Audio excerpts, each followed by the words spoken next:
여러분, 저희는 눈으로 보이지 않는 것을 믿는 사람들입니다. 저희는 단 한 번도 눈으로 보지 못한 하나님을 단 성경으로만 읽고 듣고 경험한 것을 믿는 사람들입니다. 더 나아가서요, 저희는 직접 만나보지 못한 하나님의 아들 예수 그리스도를 믿을 뿐만이 아니라 저의 모든 것을 올인한 사람들입니다. 여러분, 이렇게 보이지 않는 것을 믿는다라는 것은요, 엄청난 믿음을 요구합니다.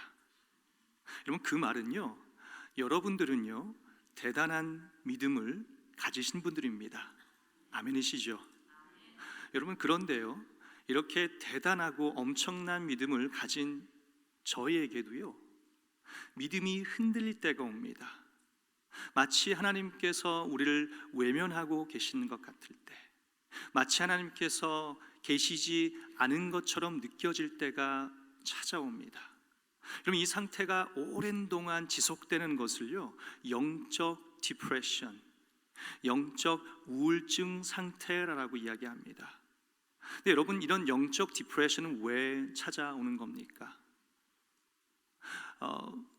저희가 감당할 수 없는 그런 고난과 고통이 오랜 동안 지속되거나, 아니면 우리가 믿어왔던 모든 것들이 무너질 때 이런 영적 디프레션이 찾아온다라고 말합니다. 여러분들이 잘 아시는 세럴백 교회의 릭 워런 목사님이 이런 고백을 하신 적이 있습니다. 그의 사랑하는 아들을 먼저 떠나보내고요, 너무도 마음이 상하고 영적 디프레션에 빠져서 삶을 마무리할까라는 그런 생각을 한 적이 있었다라고 그의 설교에서 울면서 고백한 적이 있었습니다. 그뿐만 아니라요, 제가 개인적으로 잘 아는 목사님 또한 그의 사랑하는 아내를 먼저 갑작스럽게 암으로 떠나보내고 너무도 마음이 상해서 영적 디프레션에 빠져들어서 삶을 마무리할까란 그런 나쁜 생각을 한 적이 있었다라고 저에게 고백한 적이 있었습니다. 여러분, 무슨 말입니까? 여러분, 영적 디프레션은요, 믿음이 많던 적던 우리 모두에게 찾아올 수 있는 것이 바로 영적 디프레션인 것입니다. 여러분, 저희가 오늘 읽은 이 시편 13편의 저자인 하나님의 마음에 합당한 자 바로 다윗에게도 이 영적 디프레션은 예외가 아니었습니다.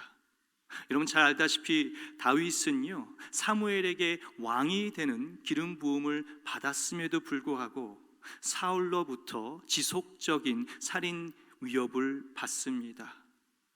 더 나아가서 10년이 넘게나 사울을 피해 도피 생활을 해야 되는 그런 굴욕을 감당해야 했습니다. 왕이 되고 난 이후에도요, 그의 아들 압살롬의 반란 때문에 그는 왕국에서 쫓겨나다시피 도피 생활을 해야 되는 그런 치욕을 감당해야 했습니다. 성경에 보시면은 하나님께서 다윗과 늘 함께 했다라고 했기 때문에 다윗은 완벽한 삶을 사는 것처럼 보일 수 있지만 그의 삶 가운데선 늘 고통과 고난과 절망이 있었던 것을 우리가 보게 됩니다. 여러분, 저희가 나누고 있는 오늘 시편 13편은요 비탄시입니다. 오늘 1절과 2절 말씀을 보시면은 다윗이 언제까지 우리 언제까지를 4번이나 반복하면서 언제까지 고통 가운데서 괴로워야 합니까? 라고 탄식하고 있는 이 다윗을 보게 됩니다. 여러분, 1절과 2절 말씀을 함께 보시겠습니다. 제가 읽어드리겠습니다. 여호와여, 어느 때까지니까 나를 영원히 잊으시나이까? 주의 얼굴을 나에게서 어느 때까지 숨기시겠나이까? 나의 영혼이 번민하고 종일토록 마음에 근심하기를 어느 때까지 하오며 내 원수가 나를 치며 자랑하기를 어느 때까지 하리이까? 여러분, 이 말씀에서 1절에 여호와여 어느 때까지니까 나를 영원히 잊으시나이까를 세 번역으로 보시면요, 언제까지 나를 외면하시렵니까? NIV 성경에서는 How long will you hide your face from me? 여러분, 오늘 다윗이 겪고 있는 이 고통의 탄식은요, 단순한 탄식이 아닌 것을 보게 됩니다. 여러분 혹시 사랑하는 사람으로부터 외면을 당해 보신 적이 혹시 있으십니까? 혹시 연애 시절에 정말 보고 싶은, 정말 사랑하는 사람인데 이렇게 보면은 나를 힝 하고 외면하는 것이에요. 전화를 해도 전화를 받지 않고요, 메시지를 남겨도 리턴콜을 주지 않습니다. 근데 왜 그런지 모르겠는 거예요. 그럼 이걸 뭐라고 합니까? 이걸 밀당이라고 이야기합니다. 여러분 이런 경험들 다 해보셨을 겁니다. 여러분 혹시 이런 경험을 연애 때도 했는데 결혼한 후에도 이런 밀당을 경험하고 계시다, 내 사랑하는 내 배우자가 나를 외면할 때 내가 가슴이 아리고 쓰리고 아프다라고 되시는 분이 계신다면 여러분 축하드립니다. 아직까지 여러분은 뜨겁게 사랑하고 계신 겁니다. 여러분 저는 결혼하기 전에 와이프와 연애할 때 감사하게도 와이프가 저를 한 번도 외면한 적이 없었습니다. 그런데 결혼하고 나니까 딱 한 번 저를 외면한 적이 있었어요. 그것도 최근입니다. 외면의 도를 넘어서서요, 저를 그냥 버리고 간 적이 있었습니다. 와이프와 제가 가끔 함께 운동을 합니다.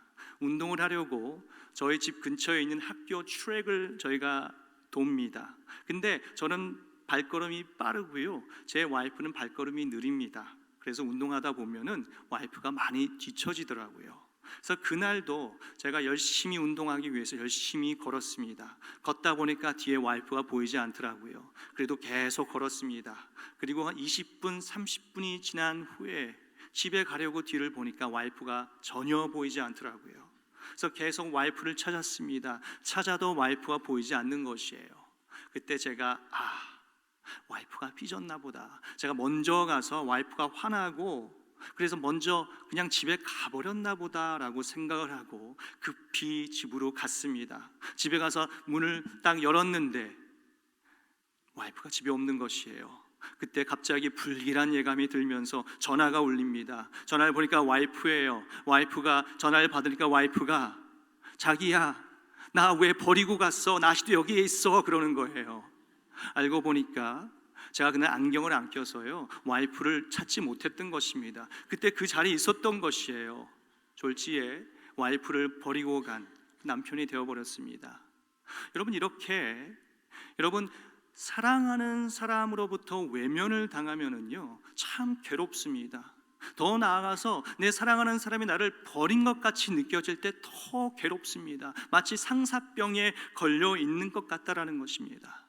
여러분 오늘 다윗이 지금 1절에서 고백하고 있는 이 탄식은요 그냥 단순한 탄식이 아닌 것입니다. 하나님과 한시라도 떨어질 수 없는 그 관계에서 오는 절규라는 것입니다.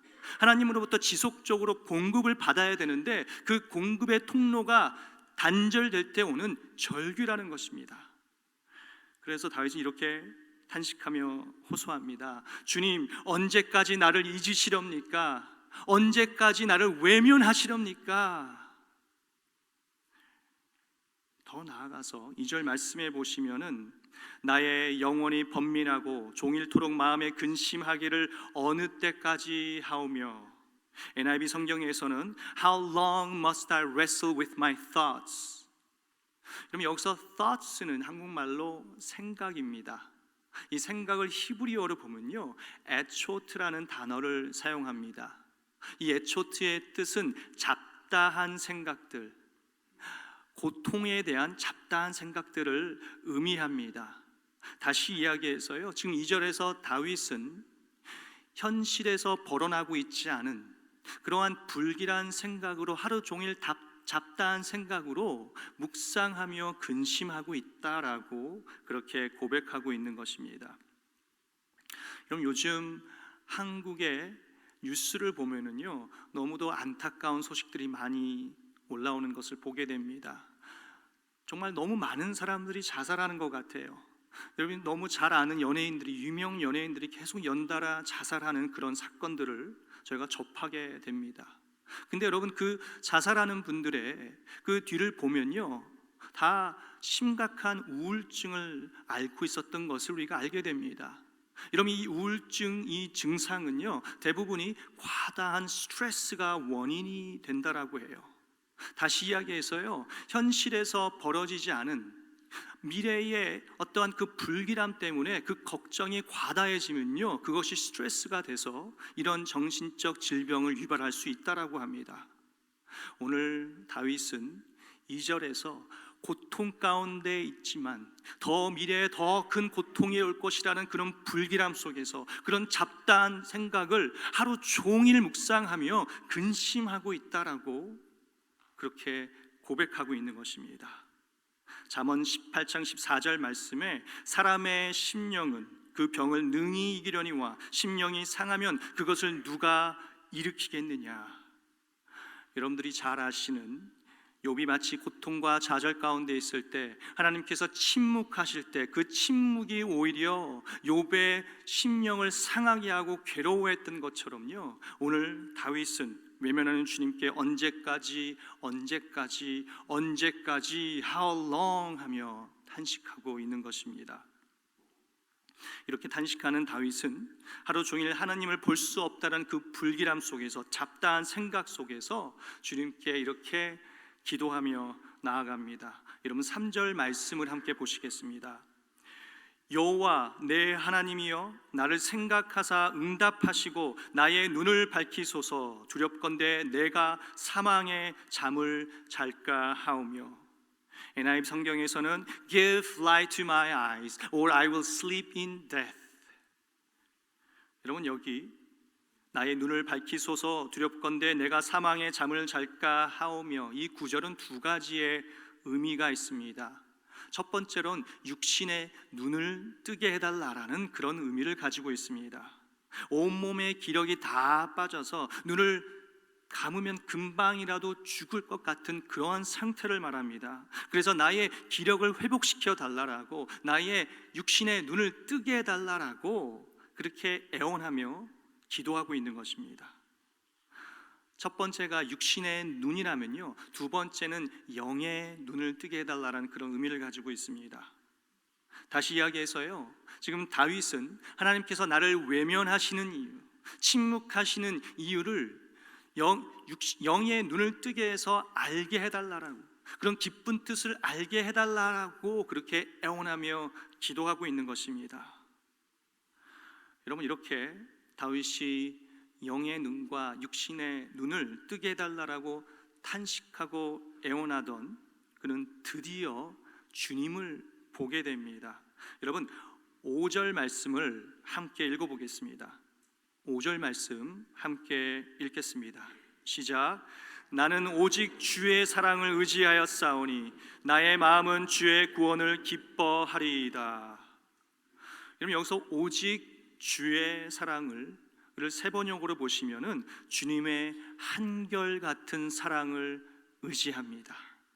주님의 한결같은 사랑을 의지합니다라고 고백합니다.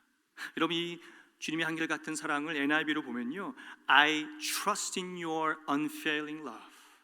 바로 주님의 한결같은 사랑이 unfailing love인 것입니다. 지금 여기 보시면 다윗은 어떤 상황에 있습니까? 주님께 아무리 외쳐도 주님께서 침묵하고 계시고 나를 외면하고 계신 것 같은 그런 상황에서 지금 다윗은 뭐라고 고백하고 있습니까?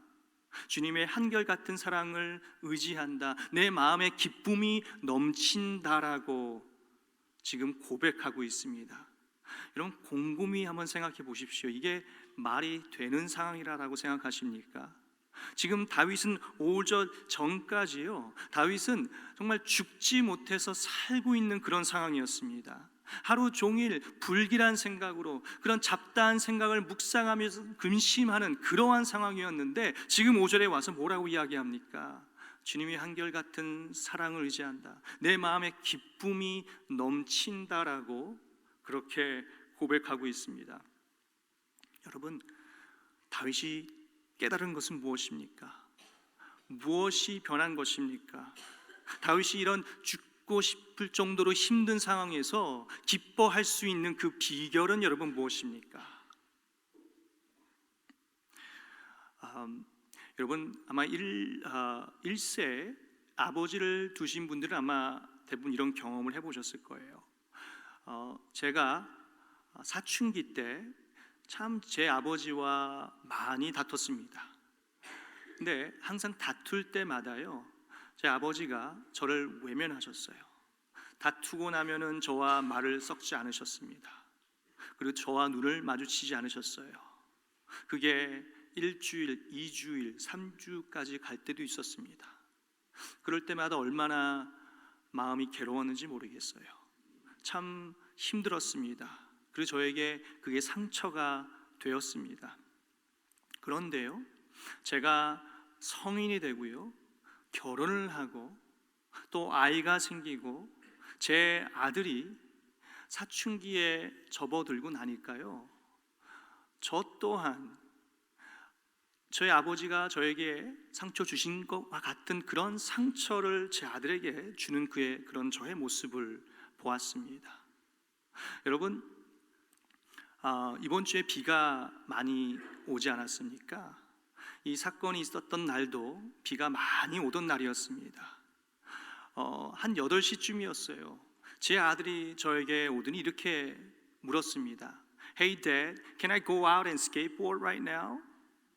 아니 비가 이렇게 많이 오는데. 그래서 제가 그랬습니다. What, are you crazy? Do you really want to go out and skateboard in this weather? 너 미쳤냐고, 지금 비가 이렇게 많이 오는데 어떻게 나갈 수 있냐라고 이야기를 했습니다. 근데 보통 사춘기의 아이들은요 비슷합니다. 계속 부모의 리밋을 테스트합니다. 또 물어보고 또 물어봅니다. 또 물어보는 것이에요. 그래서 제가 안 되겠다. 그래서 보통 부모님들이 하는 것처럼 겁을 주었습니다. You know what? If you walk out that door right now, not only your phone will be confiscated, you won't be able to come back in. 너 지금 나가면은 너 폰도 뺏기고 집도 못 들어온다라고 그렇게 겁을 줬습니다. 여러분, 이렇게 겁을 주면 보통 아이들은 어떻게 반응합니까? 가만히 있지요. 근데 제 아들은요 아주 순진했습니다. 그래서 그 말을 듣더니 본인의 방에 들어가서 옷을 하나하나씩 입더라고요. 비옷을 아래 위를 다 입고 나오더니 당당하게 저한테 오더니 폰을 딱 쥐고 밖에 나가는 것입니다. 얘가 드디어 미쳤구나. 너가 미쳤구나. 그때 제가 뚜껑이 열리고 제 와이프에게 문 잠그라고, 밑에 락 위에 락 다 잠그라고 이렇게 이야기했습니다. 와이프는 어떻게 위에 있는 락까지 잠그면 아이가 못 들어오는데 어떡하냐라고, 그래도 그렇게 하라고 이야기했습니다. 그리고 30분이 지났습니다. 아이가 들어오지 않더라고요. 그리고 another 30분이 지났습니다. 1시간이 지난 것이죠. 그런데도 아이가 들어오지 않더라고요. 그때 슬슬 걱정하기 시작합니다. 근데 아내에게 티는 내지 않습니다. 그때 아내가 저에게 얘기합니다. 아니 무슨 일이 벌어진 게 아니냐고, 사고가 난 게 아니냐고, 나가봐야 되는 게 아니냐라고 막 와이프가 저한테 그러는 것이에요. 하지만 저는 쿨한 척하면서 그럴 필요 없다라고, 기다리라고, 못 들어오게 하라고 이렇게 이야기했습니다. 그리고 한 10분, 15분이 지난 다음에 인기척이 들리는 것이에요. 그리고 밑에 락을 누가 따는 소리가 들리더라고요. 근데 어떻게 그 락을 열더라고요. 그리고 또 있다가 위에 있는 락까지 어떻게 열고 들어오는 것이에요. 근데 그 들어오는데 저를 외면하고 그냥 자기 방으로 들어가는 것이에요. 더 화가 많이 났습니다. 그래서 그 순간 제 아들과 절교했습니다. You and me no more. 절교했습니다. 그리고 그 이후로 일주일 동안 아들과 말을 섞지도 않고요, 쳐다보지도 않고 같이 테이블에서 밥을 먹고 있지만 아는 척하지 않았습니다. 근데 여러분, 참 희한한 게 있습니다. 제가 아들을 외면하고 있는데요, 겉으로는 외면하고 있는데 제 속에는요 저의 모든 시선이 아들에게 가 있는 것을 봤습니다. 아들이 학교에서 밥을 잘 먹고 있는지, 저녁에는 잠을 잘 자고 있는지, 저녁에 몰래 아들의 방에 들어가서 이불을 덮어주고 몰래 기도하고 나오는 저의 모습을 봤습니다. 제 아들의 누나가 막 제 아들한테 동생한테 뭐라 그러면요 제가 괜히 막 화가 많이 나더라고요. 그렇게 일주일이 지났습니다. 그리고 아들이 저에게 와서 잘못했다라고 이야기해서 그렇게 아들과 회복했던 그런 사건이 있었습니다. 여러분, 이 사건을 통해서 제가 배운 것이 한 가지 있습니다. 여러분, 우리 인간의 아버지와 아들과의 관계도 이런데요, 하물며 우리를 창조하시고 우리에게 아들과 딸이 되는 권세를 주신 하나님 아버지와 우리의 관계는 얼마나 더 하겠냐라는 것입니다. 하나님께서 얼마나 저희를 더 사랑하시겠냐라는 것입니다. 근데 그냥 사랑하는 것이 아니고요, 무조건적으로 사랑하신다라고 합니다. unconditionally 사랑하신다라고 우리에게 말씀하십니다. 여러분, 이 사랑을 히브리어로요 헤세드라라고 이야기합니다. 헤세드. 여러분, 헤세드는 예수 그리스도의 십자가에서 베푸신 은혜입니다. 바로 하나님의 언약의 사랑을 말합니다. 율법의 잣대로 따지면은 저희는 죽어 마땅한 죄인임에도 불구하고 하나님께서는 그의 독생자 아들을 위해서 내어주시면까지 사랑한 그 사랑, 그 헤세드를 말합니다. 여러분, 이 사랑을요, 이 한결같은 사랑, 여러분, 이 부어주시는 사랑, 이 사랑을 여러분이 잘 아시는 팀 켈러는 그의 책에서 탕부의 하나님이다라고 표현합니다. 탕부의 하나님. 아마 여러분 책을 읽어보신 분들은 이 뜻이 무슨 뜻인지 아마 아실 겁니다. 여러분, 탕부 뭡니까?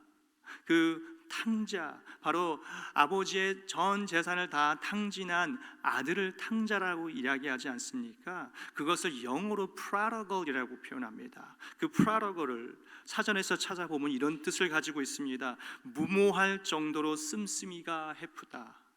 무모할 정도로 씀씀이가 헤프다. 여러분, 이 뜻을 아버지에게 적용한 것입니다. 우리 하나님 아버지는 무모할 정도로 우리에게 씀씀이가 헤픈 아버지인 것입니다. 그의 사랑하는 그의 독생자 아들을 우리에게 내어 주시면서까지 우리에게 베풀어 주신 그 prodigal God, 그 탕부의 하나님을 오늘 다윗은 5절에서 바로 주님의 한결같은 사랑, unfailing love, 헤세드라라고 이야기하고 있는 것입니다. 여러분, 그렇다면요, 앞전에서 한 질문을 다시 하겠습니다. 여러분, 다윗이 깨달은 것은 무엇입니까? 다윗이 죽을 것 같이 힘든 상황에서 기뻐할 수 있었던 그 비결은 여러분 무엇입니까? 여러분, 잘 들으십시오. 그 비결은요, 다윗은 하나님께서 나를 무조건적으로 사랑하신다라는 그 언약의 말씀을 기억했습니다. 그리고 그 언약의 말씀을 붙잡고 나아갔습니다. 여러분, 아무리 우리가 주님을 불러도 주님께서 침묵하고 계신 것 같고 나를 외면하고 계신 것 같을 때 주님께서 우리에게 이렇게 말씀하십니다. 나는 너를 한 번도 잊은 적이 없다. 나는 너를 한 번도 외면한 적이 없다. 나는 오히려 너를 더 사랑할 뿐이다 라고 오늘 우리에게 말씀하고 계십니다. 여러분, 고통과 좌절 가운데 계실 때 주님의 언약의 그 사랑의 말씀을 붙잡고 나아가신 여러분 되시길 바랍니다. 여러분, 그렇게 주님의 약속을 의지하며 나아갈 때 다윗은 마지막으로 6절에 이렇게 고백합니다. 6절 말씀 함께 보시겠습니다. 내가 여호와를 찬송하리니 이는 주께서 내게 은덕을 베푸시리로다. 여러분, 다윗은 절망 가운데요 찬송하며 나가고 있습니다.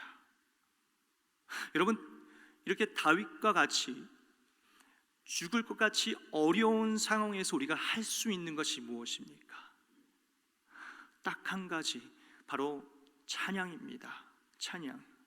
여러분, 우리가 찬양에 할 수 없을 정도로 그런 힘이 없을 때, 그때 저희가 찬양할 때요 오히려 찬양으로 저희가 힘을 받게 되는 것이죠. 여러분, 지난주 수요일 날 선교사님께서 찬양에 대해서 아주 명쾌하게 설명을 해주셨습니다. 혹시 수요일에 오신 분들은 아마 기억하실 것입니다. 찬양에는 세 가지의 힘이 있다라고 이야기해 주셨습니다. 첫 번째로 upgoing power, 두 번째로 outgoing power, 세 번째로 incoming power. 여러분, 저희가 지치고 힘들 때 찬양을 하면요, 바로 인커밍 파워, 우리가 힘을 받게 되는 것입니다. 여러분, 한국의 진재영 목사님이 이렇게 말씀하십니다. 우리의 육신의 몸이 지치고 힘들 때 무엇으로 회복하십니까? 여러분, 에너지 드링크와 같은 피로 회복제를 저희가 먹지요. 그렇다면요, 저희의 심령이 상하고 지칠 때는 무엇으로 회복합니까? 바로 피로 회복하는 것입니다. 피로 회복이요. 무슨 말인지 잘 모르시겠죠? 예수 그리스도의 피로 회복하는 것입니다. 여러분, 우리가 지치고 힘들 때 주님께 찬양하며 나아갈 때에 예수 그리스도의 피로 회복될 줄 믿습니다. 자, 그렇다면요, 두 번째로 다윗이 고통 가운데서 기쁘게 찬양할 수 있었던 그 비결은 무엇입니까? 여러분, 지금 오늘 말씀을 1절부터 6절 말씀을 보셨는데요, 여러분, 다윗의 상황은 바뀐 게 아무것도 없습니다. 다윗은 아직까지 문제 가운데 있는 것을 보게 됩니다. 그 문제는 해결되지 않았습니다. 근데 다윗은 뭐라고 고백하고 있습니까? 내가 그 고통 가운데서 주님을 찬송한다라고 이야기하고 있습니다. 그 비결이 무엇입니까, 여러분? 그 비결은요, 바로 다윗의 관점이 바뀐 것입니다. 여러분, 이 5절 전까지는요, 다윗의 시선이 어디에 가 있었습니까? 여러분, 다윗의 시선은요, 그 문제 가운데 있었습니다. 여러분, 그 문제를 다윗은 하루 종일 묵상하고 있었습니다. 잡다한 생각들로요, 불길한 생각들로 하루 종일 그의 시선은 그곳에 초점을 맞추고 있었습니다. 하지만 5절과 6절에 들어와서 그의 시선은 어디에 가 있습니까? 바로 하나님께서 나를 무조건적으로 사랑하시겠다라는 그 언약의 말씀에 시선을 가 있는 것입니다. 그리고 하나님께 그 시선을 옮기고 그분께 집중하며 나가고 있는 것입니다. 그럴 때 그의 마음 가운데에 평안과 기쁨이 왔다라고 그렇게 고백하고 있는 것입니다. 여러분, 다윗과 같이요, 문제를 바라보시는 것이 아니라 문제보다 더 큰 그 뒤에 계신 하나님을 바라보시는 여러분 되시기 바랍니다. 여러분, 제가 이번 새벽에 웹사이트를 보다가 이 이미지를 봤습니다. 혹시 이 슬라이드를 띄워주시면요 감사하겠습니다. 여러분, 보시면은 한 아이가 문제를 바라보고 있습니다. 근데 참 희한하게도 그 뒤에 팔을 벌리고 계신 예수님께서 계심에도 불구하고요, 보질 못하고 있어요. 문제만 바라보고 있는 아이의 모습이 있습니다. 여러분, 이 모습이 아마 저의 모습인 것 같습니다. 여러분, 고난과 환난 가운데 계실 때요, 여러분, 그 문제를 바라보지 아니하시고 그 문제보다 더 크신 그 뒤에 계신 예수님을 바라보시는 여러분 되시기를 바랍니다. 결론을 맺겠습니다. 여러분, 인생을 살아가실 때 삶을 포기하고 싶을 정도로 지치고 힘들 때, 여러분, 오늘 다윗이 고백했던 것처럼요, 고통 속에서 언제까지 괴로워야 합니까? 라고 주님께 호소하며 외치고 싶을 때 주님께서 우리에게 이렇게 물으십니다. 내 사랑하는 아들아, 너는 언제까지 괴로워할 것이냐? 아들만 이야기하면 안 되죠. 내 사랑하는 딸아, 너는 언제까지 괴로워할 것이냐라고 우리에게 물으십니다. 그러면서 말씀하십니다. 나는 너가 사망의 음침한 골짜기를 다닐지라도 내가 늘 너와 함께 한다라는 그 언약의 말씀을 기억하지 못하느냐? 나는 상한 갈대를 꺾지 않고 꺼져가는 등불을 끄지 않는 하나님이라는 것을 기억하지 못하느냐? 나는 나의 독생자 내 아들을 너에게 내어주면서까지 널 사랑한 그 헷세들을 기억하지 못하느냐라고 우리에게 오늘 물으십니다.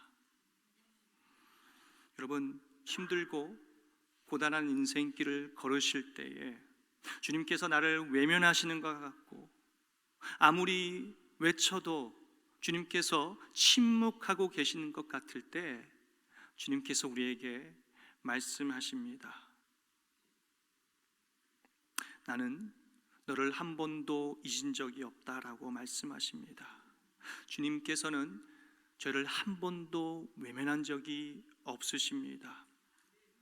여러분, 오늘 다윗이 고백했던 것처럼요, 주님 여러분이 그런 환난과 그런 고통 가운데 있을 때에요, 문제를 바라보시는 것이 아니라 주님께서 우리를 무조건적으로 사랑하시겠다라는 그 언약의 말씀을 기억하시면서 하나님을 모든 시선을 하나님께 고정시키며 나아가실 때에 여러분의 그 환난과 그 고통과 좌절이 기쁨이 되고 소망이 되고 찬송이 될 줄 여러분 믿습니다. 그렇게 해나가는 우리 CMC 공동체 되시기를 주님의 이름으로 축원드립니다. 함께 기도하시겠습니다.